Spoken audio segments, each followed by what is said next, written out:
మంచిర్యాల జిల్లాలోని ప్రధాన వార్తలు కనుక వస్తే చెన్నూరు గోదావరి నదిలో ఇసుక రీచ్ను ఏర్పాటు చేయాలంటూ ట్రాక్టర్ ఓనర్ అసోసియేషన్ ఆధ్వర్యంలో 7వ రోజుకు రిలే నిరాహారదీక్షలు చేరుకున్నాయి. ఈ రిలే నిరాహారదీక్షకు బీఆర్ఎస్ నాయకులు సంఘీభావం తెలిపారు. బీఆర్ఎస్ నాయకులు మాట్లాడుతూ స్థానిక అవసరాల దృష్ట్యా మైనింగ్ శాఖ మంత్రిగా ఉన్న వివేక్ వెంటనే గోదావరి నదిలో ఇసుక రీచ్ను ఏర్పాటు చేయాలంటూ డిమాండ్ చేశారు. మంచిర్యాల జిల్లా జైపూర్ మండలం ఇందారం గ్రామంలో పోలీసులు కార్డన్ సెర్చ్ నిర్వహించారు.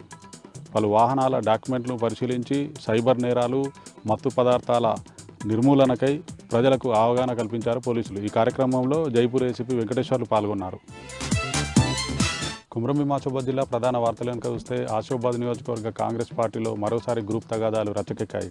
జిల్లా కేంద్రంలోని ప్రేమల గార్డెన్లో కాంగ్రెస్ పార్టీ సంస్థాగత సమావేశానికి ఉమ్మడి ఆదిలాబాద్ జిల్లా ఇన్ఛార్జ్ ఎంపీ అనిల్ కుమార్ యాదవ్తో పాటు ఎమ్మెల్సీ దండే విఠల్, పలువురు కాంగ్రెస్ నాయకులు హాజరయ్యారు.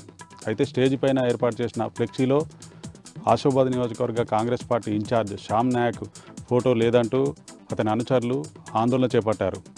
డీసీసీ అధ్యక్షుడు విశ్వప్రసాదరావు కావాలనే శ్యామ్ నాయక్ ఫోటో లేకుండా చేస్తున్నాడంటూ అతని అనుచరులు ఆందోళనకు దిగారు. దీంతో సమావేశంలో గందరగోళం నెలకొంది. కుమ్రంభీం ఆసిఫాబాద్ జిల్లా కాగజ్ నగర్ మండలం బలగలలోని ప్రభుత్వ మైనార్టీ గురుకుల పాఠశాలను సందర్శించారు బీఆర్ఎస్ నాయకులు.